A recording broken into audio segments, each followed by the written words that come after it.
अब section number 156 के ऊपर हम आते हैं। यहाँ पे गिवन है क्रॉस क्वेश्चनिंग के बारे में। फॉर एग्जाम्पल एक वकील जो है वो क्रॉस एग्जामिनेशन के दौरान विटनेस से पूछते हैं कि क्या आपने क्राइम के दिन येलो कलर की टी शर्ट पहनी थी क्या। अब यहाँ पे विटनेस बोलते हैं कि मैंने येलो नहीं बल्कि ग्रीन कलर की टी शर्ट पहनी थी उस दिन। अब यहाँ पे जो वकील है वो एविडेंस लेके नहीं आएंगे कि नहीं इसने तो येलो कलर की टी शर्ट उस दिन पहनी थी। तो यहाँ पे आप जो हमारे विटनेस हैं इनको क्रॉस क्वेश्चन नहीं करोगे। अगर ये चीज होने लग जाएगी तो इसकी वजह से जो ट्रायल है वो डाइवर्ट हो जाएगा एंड वो कभी खत्म ही नहीं होगा। And that is why section number 156 हमारा बनाया गया है कि ट्रायल जो है वो सिर्फ रेलेवेंट फैक्ट्स के ऊपर ही बढ़ना चाहिए। ओके अब इसका जो फर्स्ट एक्सेप्शन है यहां पे गिवन है कि अगर आपने फॉर एग्जांपल एक विटनेस से पूछा कि आपको पहले किसी भी क्राइम में कन्विक्ट किया गया था या फिर नहीं किया गया था। यहां पे विटनेस बोलता है कि मैं किसी भी क्राइम के लिए पहले कन्विक्ट नहीं हुआ। तो यहां पे आप एविडेंस दे सकते हो कि जो हमारा विटनेस है ये पहले भी क्राइम कमिट कर चुका है एंड कोर्ट इसको पहले भी एक सजा सुना चुकी है। ओके तो इस चीज के लिए आप एविडेंस दे सकते हो, ये हमारा एक्सेप्शन आएगा। तो इवन इफ यहाँ पे कोर्ट का टाइम वेस्ट हो रहा है स्टिल जो हमारे वकील हैं वो यहाँ पे ये एविडेंस दे सकते हैं। अब हम आते हैं एक्सेप्शन नंबर 2 के ऊपर। यहां पे बात करी गई है इम्पार्शियलिटी के बारे में।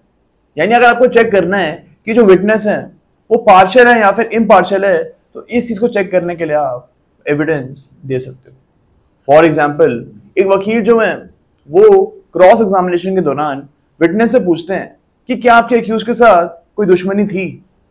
अब यहां पे विटनेस बोलता है कि मेरी अक्यूज से कोई दुश्मनी नहीं थी। अब यहां पे जो हमारे वकील है वो एविडेंस लेके आ सकते हैं कि जो हमारे विटनेस हैं ये पार्शियल है एंड इनकी अक्यूज के साथ दुश्मनी है। ओके तो यहां पे इवन इफ कोर्ट का टाइम अभी वेस्ट होगा स्टिल आप यहां पे ये चीज प्रूव कर सकते हो एज पर एक्सेप्शन 2। ओके अब हम आते हैं सेक्शन नंबर 157 के ऊपर। यहां पे हॉस्टाइल विटनेस के बारे में बात करी गई है। फॉर एग्जाम्पल प्रोसिक्यूशन जो है ये एक विटनेस को बुलाते हैं। इनको लग रहा था कि जो विटनेस है ये प्रोसिक्यूशन के फेवर की बात बोलेगा। ये हमारे PW1 को बुलाते हैं। ओके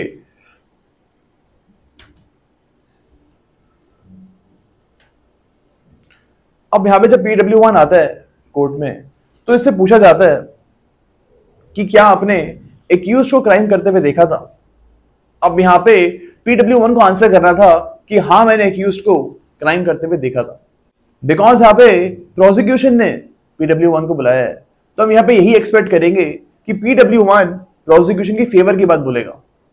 लेकिन यहाँ पे होता क्या है कि PW1 बोलता है कि मैंने एक्यूज को क्राइम करते हुए नहीं देखा था।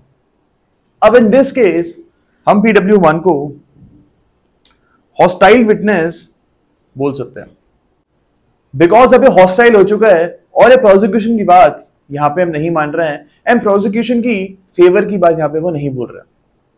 अब यहां पे सेक्शन नंबर 157 बोलते हैं कि अगर प्रोसिक्यूशन वकील जो है जो हमारे प्रोसिक्यूशन लॉयर हैं अगर वो चाहे तो इस विटनेस को क्वेश्चंस पूछ सकते हैं जो कि क्रॉस एग्जामिनेशन के नेचर के होंगे।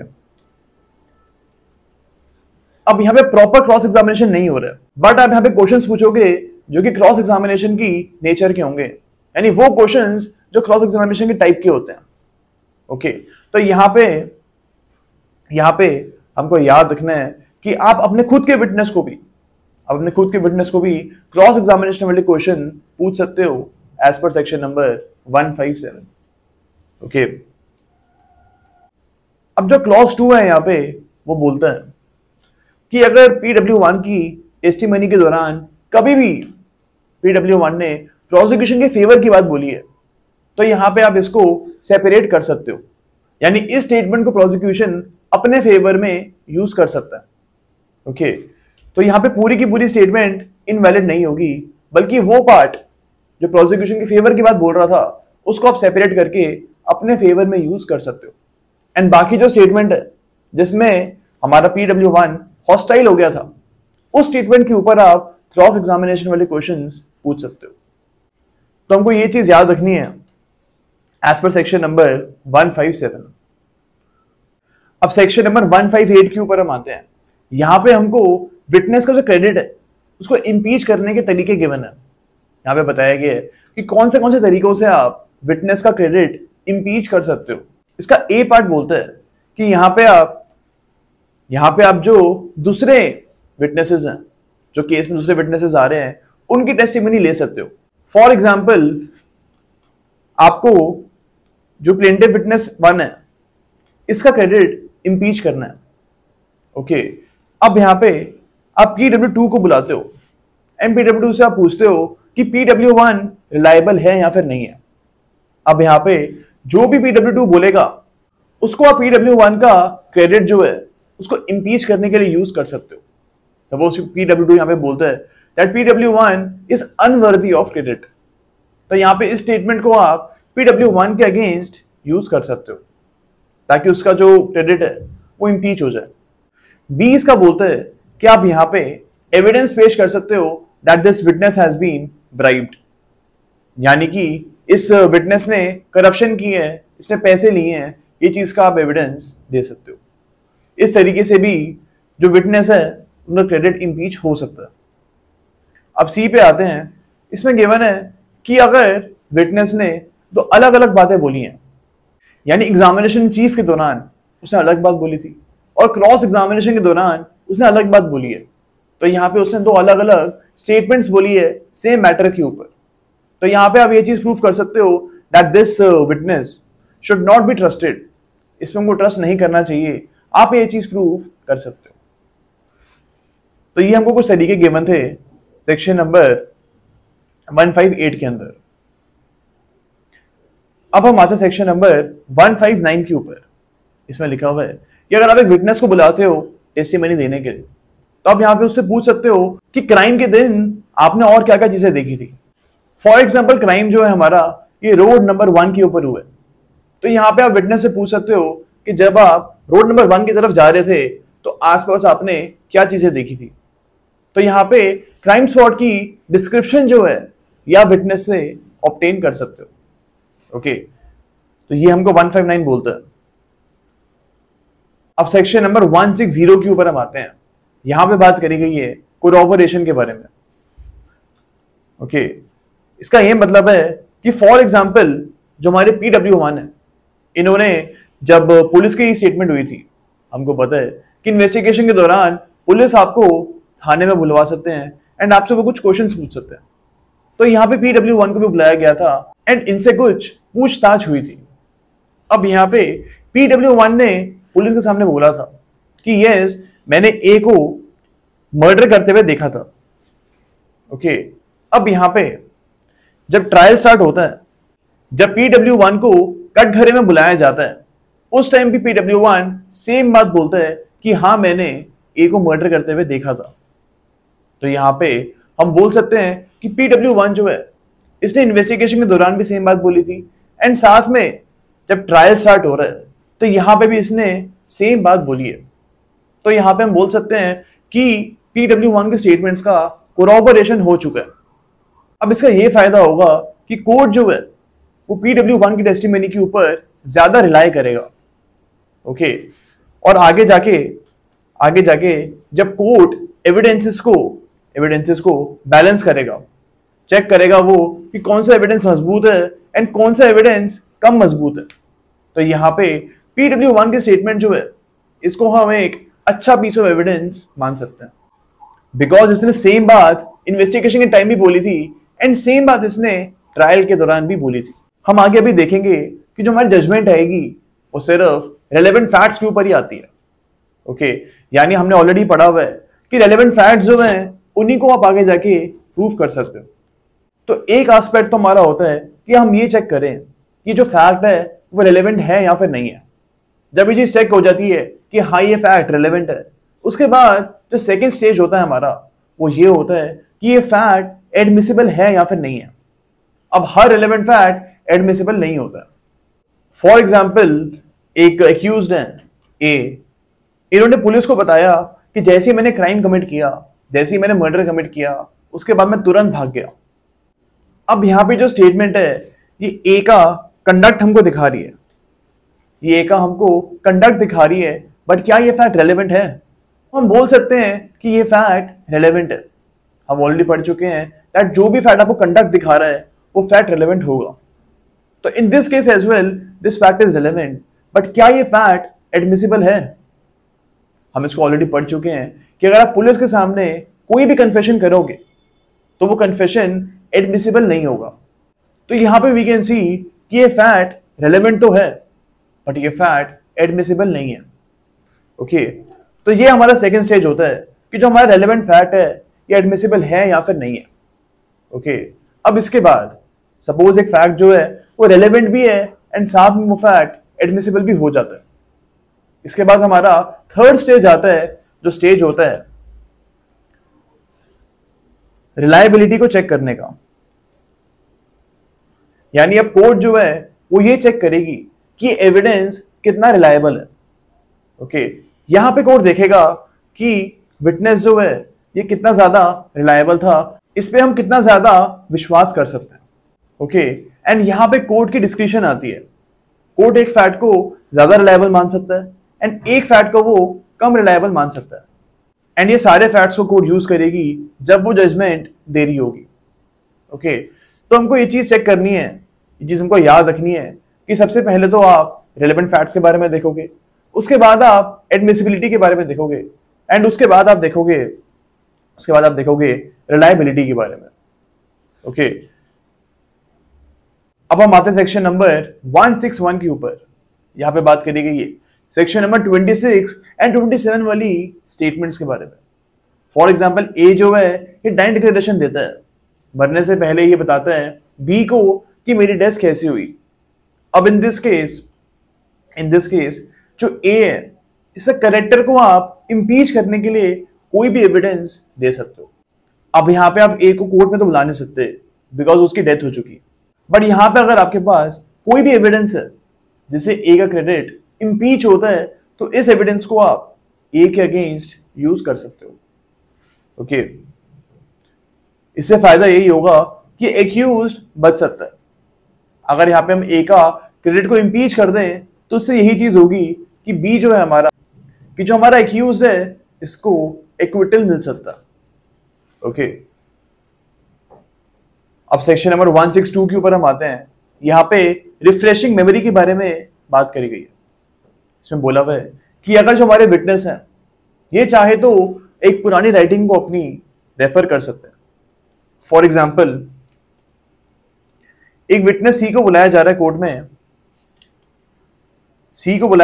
में एंड इनके सामने इनकी डायरी रखी जाती है। ओके, और इनसे डायरी के रिगार्डिंग आप क्वेश्चंस पूछ रहे हो। अब यहां पे अगर सी बोलता है कि मेरे को याद नहीं है कि मैंने डायरी में क्या लिखा था, तो यहां पे आप डायरी को दिखा सकते हो सी को, ताकि सी अपनी मेमोरी को रिफ्रेश कर ले। तो ये हमारा सेक्शन नंबर 162 बोलता है। ओके, तो हमको ये चीज याद रखनी है। यहां पे ये चीज भी लिखी हुई है कि अगर फॉर एग्जाम्पल जो हमारी डायरी है इसकी ओरिजिनल कॉपी हमारे पास नहीं पड़ी है बल्कि इसकी फोटो कॉपी हमारे पास पड़ी है, तो हम कोर्ट की परमिशन के साथ फोटो कॉपी को भी यूज कर सकते हैं। यानी सी की मेमोरी को रिफ्रेश करवाने के लिए आप डायरी की फोटो कॉपी भी उसको दिखा सकते हो। ओके, अब इसका जो लास्ट प्रोवाइजो है इसमें लिखा हुआ है ये एक्सपर्ट जो है, एक एक्सपर्ट भी अपनी बनाई हुई रिपोर्ट को देख सकते हैं to refresh his memory. For example doctor ने पोस्टमार्टम रिपोर्ट बनाई थी, तो यहाँ पे जब ट्रायल के दौरान इन डॉक्टर को बुलाया जाता है तो जो डॉक्टर हैं हमारे ये अपने पोस्टमार्टम रिपोर्ट को भी एक बार रेफर कर सकते हैं एंड रेफर करने के बाद वो टेस्टिमनी दे सकते हैं। ओके, अब सेक्शन नंबर 163 के ऊपर हम आते हैं। यहाँ पे बोला हुआ है कि अगर आपने एक विटनेस को बुलाया है कोर्ट में टेस्टिमनी देने के लिए, सपोज सी को हमने बुलाया है एक टेस्टिमनी देने के लिए। अब यहाँ पे जो क्वेश्चन है सी से उसकी डायरी के रिगार्डिंग पूछे जा रहे हैं। अब यहाँ पे सी बोलता है कि मेरे को डायरी को एक बार देखना है एंड सी को यहाँ पे डायरी दिखा दी जाती है। इसके बाद भी उसको कुछ याद नहीं आ रहा है, इसके बाद भी वो अपनी टेस्टिमनी नहीं दे पा रहा है, लेकिन सी इतनी बात बोल पा रहा है कि जो भी इस डायरी में लिखा है ये एकदम सच है एंड डायरी उसी ने लिखी थी। अब यहां पे सिर्फ इतना फैक्ट जो है, जो सी बोल पा रहा है कि डायरी में जो लिखा है एकदम सच है एंड इसको मैंने ही लिखा था, इस फैक्ट को हम प्रूव कर सकते हैं। ओके, ये हमारा सेक्शन नंबर 163 बोलता है कि इवन दो डायरी की बेसिस पे आप टेस्टिमनी नहीं दे पा रहे हो, लेकिन आप ये बता पा रहे हो कि इसके कंटेंट्स एकदम सही है, then this fact can be proved. Okay, अब सेक्शन नंबर 164 के ऊपर हम आते हैं। इसमें बोला हुआ है कि अगर जो विटनेस है हमारे, ये किसी भी रिकॉर्ड को देखते हैं, किसी भी रिकॉर्ड को ये देखते हैं, तो एडवर्स पार्टी जो है उनको भी ये डॉक्यूमेंट प्रोवाइड करवाना पड़ेगा। फॉर एग्जाम्पल, सी जो है हमारा, ये डायरी को देखता है बिफोर ही गिव्स टेस्टिमनी। तो यहाँ पे जो डायरी है, ये अब ऑपोजिट जो काउंसिल है, ऑपोजिट जो वकील हैं, इनको भी प्रोवाइड करवाओगे, ताकि इस डायरी की बेसिस पे वो क्रॉस एग्जामिनेशन सी का कर सकें। ओके, अब सेक्शन नंबर 165 पे हम आते हैं। इसको भी हम एग्जाम्पल के थ्रू समझते हैं।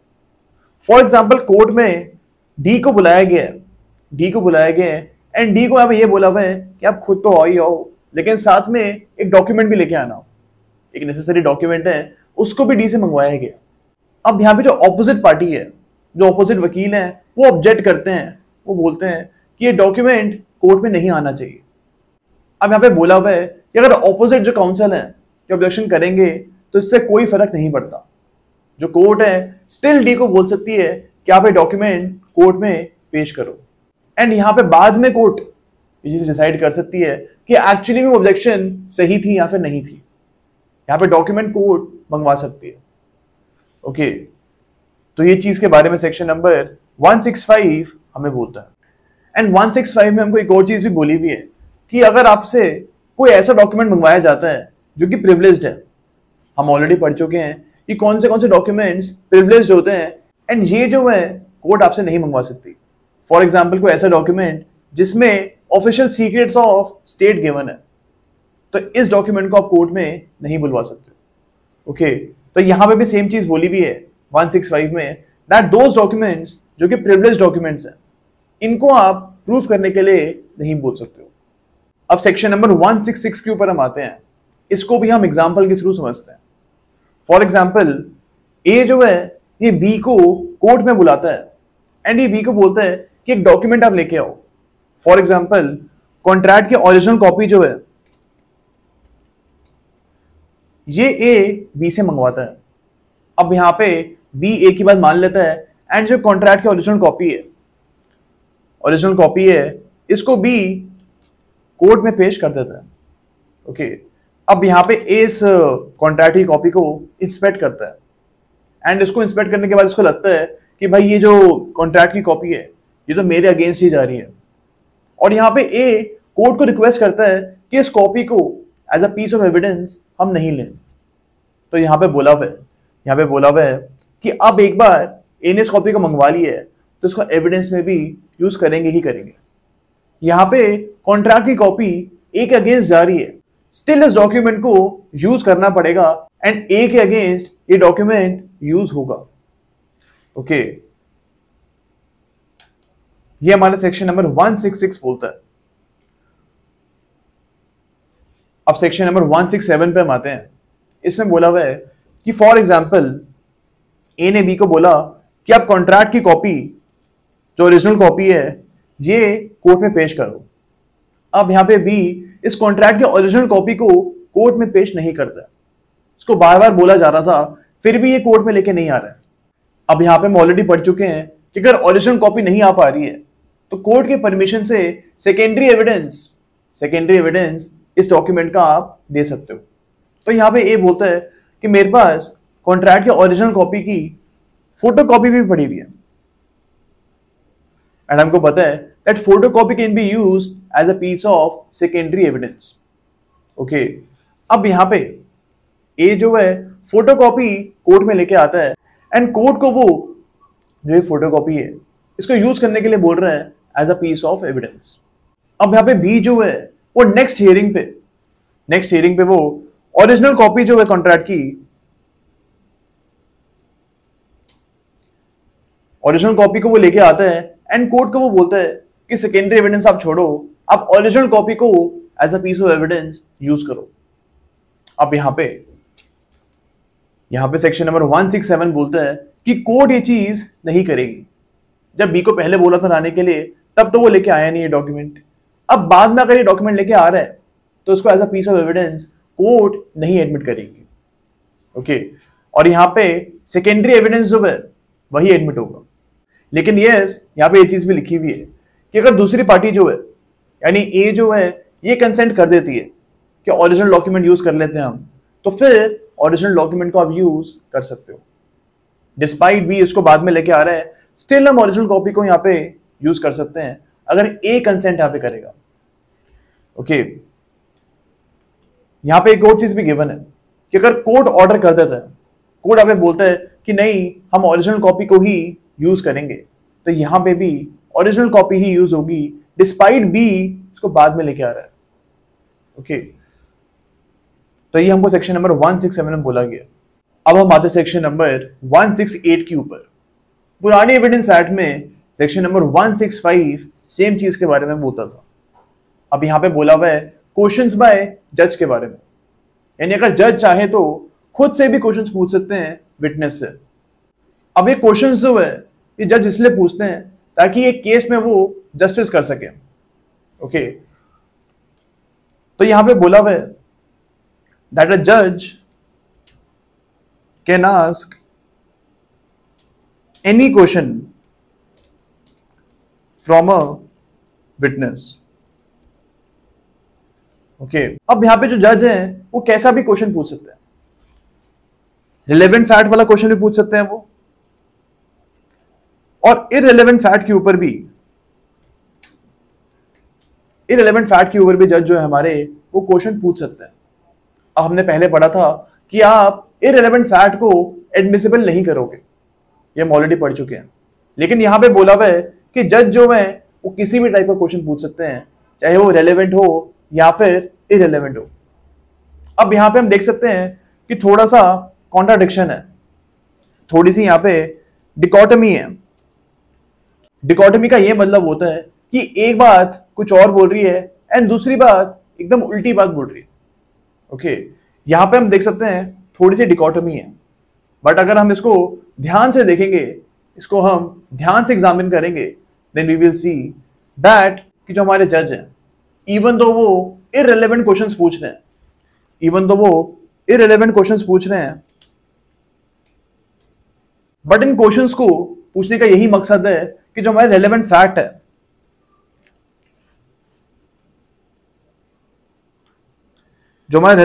है ये प्रूव हो जाए। जजमेंट हमेशा रेलेवेंट फैक्ट के ऊपर ही आएगी, लेकिन उस रेलेवेंट फैक्ट को प्रूव करने के लिए आप कुछ इररिलेवेंट क्वेश्चंस भी पूछ सकते हो। ये हमारा सेक्शन नंबर 167 बोलता है। अब एक बार हम इसको रीड करते हैं एंड हम देखेंगे सेम चीजें इस सेक्शन में भी बोली गई है। द जज मे इन ऑर्डर टू डिस्कवर और obtain proof of relevant facts ask any questions he considers necessary। यानी रेलेवेंट फैक्ट के प्रूफ के लिए आप कोई भी क्वेश्चन पूछ सकते हो, चाहे वो क्वेश्चन रेलेवेंट हो या फिर इररिलेवेंट हो। In any form at any time of any witness or of the parties about any fact and may order the production of any document or thing. यानी जो हमारे जज है ये किसी भी डॉक्यूमेंट को प्रोड्यूस करने के लिए बोल सकते हैं। And neither the parties nor their representatives shall be entitled to make any objection to any such question or order, nor without the leave of the court cross-examine any witness। यानी जो जज question पूछ रहे हैं इसके ऊपर सामने वाली पार्टी ऑब्जेक्शन भी नहीं कर सकती है। एंड यहाँ पे ये चीज भी लिखी हुई है कि अगर जज कोई क्वेश्चन पूछ रहा है विटनेस से एंड सामने वाली पार्टी बोलती है कि इन क्वेश्चंस के ऊपर हमको विटनेस का क्रॉस एग्जामिनेशन करना है, तो ये भी उनको अलाउड नहीं होगा। अगर कोर्ट परमिट कर दे तो अलग बात है, तो अलाउ हो सकता है, बट कोर्ट के परमिशन के बगैर जो कोर्ट क्वेश्चंस पूछ रही है इनके ऊपर आप क्रॉस एग्जामिनेशन नहीं कर सकते हो। ओके, इसका प्रोवाइजो देखते हैं हम। Provided that the exercise of the powers conferred herein must be based upon facts declared by this act to be relevant and duly proved। यानी यहां पे ये चीज बोली जा रही है कि जो भी हमारा जजमेंट होगा वो सिर्फ उन्हीं फैक्ट्स के ऊपर आ सकता है जो कि रेलेवेंट फैक्ट्स हैं एंड जो फैक्ट्स ड्यूली प्रूव्ड हैं। यानी एक बात तो होती है कि रेलेवेंट फैक्ट को आप कोर्ट के सामने लेके आओ, एंड दूसरी बात होती है कि उस रेलेवेंट फैक्ट को आप प्रूव भी करो। तो यहाँ पे यही चीज बोली हुई है कि उन रेलेवेंट फैक्ट्स के ऊपर ही जजमेंट आएगी जो कि ड्यूली प्रूव्ड होंगे। ओके, अब इसका जो सेकेंड प्रोवाइजो है ये बोलता है कि आप किसी भी पार्टी को कोई ऐसा डॉक्यूमेंट लाने के लिए नहीं बोलोगे जो कि प्रिविलेज डॉक्यूमेंट है।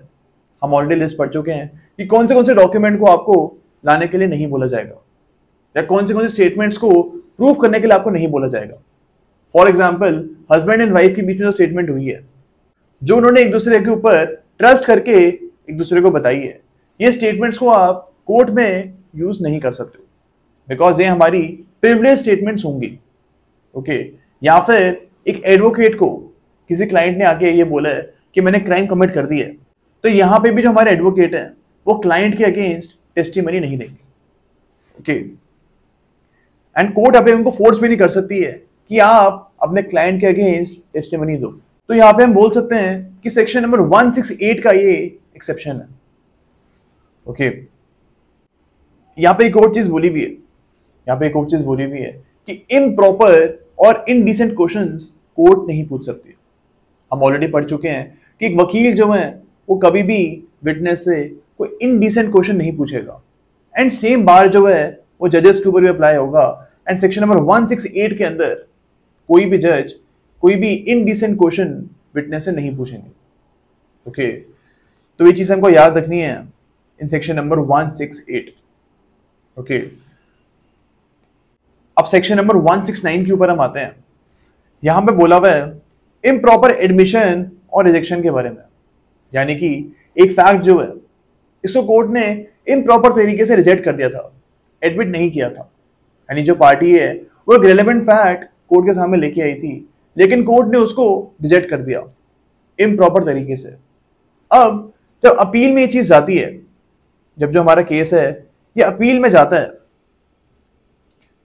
तो हमारा जो एपिलेट कोर्ट है वो बोलता है कि इस एविडेंस को गलत तरीके से एडमिट नहीं किया गया। यानी जो ये फैक्ट ट्रायल कोर्ट के सामने आया था, इसको ट्रायल कोर्ट को एडमिट करना चाहिए था। अब यहां पे सेक्शन नंबर 169 बोलता है कि अगर आपने एक एविडेंस को इम्प्रॉपर तरीके से रिजेक्ट कर दिया है, ट्रायल कोर्ट ने अगर एक एविडेंस को इम्प्रॉपर तरीके से रिजेक्ट कर दिया है, स्टिल हम यहाँ पे ये नहीं करेंगे कि पूरे के पूरे जजमेंट को ही हम गलत मान लें। यानी पूरे के पूरे जजमेंट को हम सेट असाइड नहीं करेंगे अगर एक फैक्ट गलत तरीके से रिजेक्ट कर दिया गया था।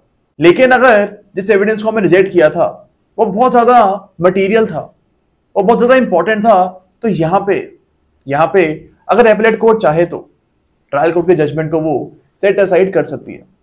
तो यहाँ पे हम ये चीज देखेंगे कि जिस एविडेंस को आपने गलत तरीके से रिजेक्ट किया था उस एविडेंस की वैल्यू कितनी है।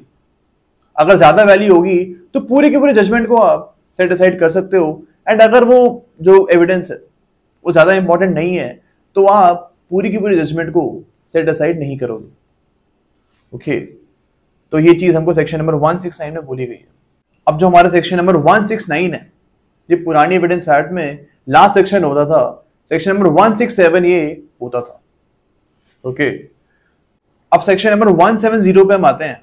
यहाँ पे बोला हुआ है कि इंडियन एविडेंस एक्ट 1872 जो है हमारी, ये अब रिपील हो चुकी है।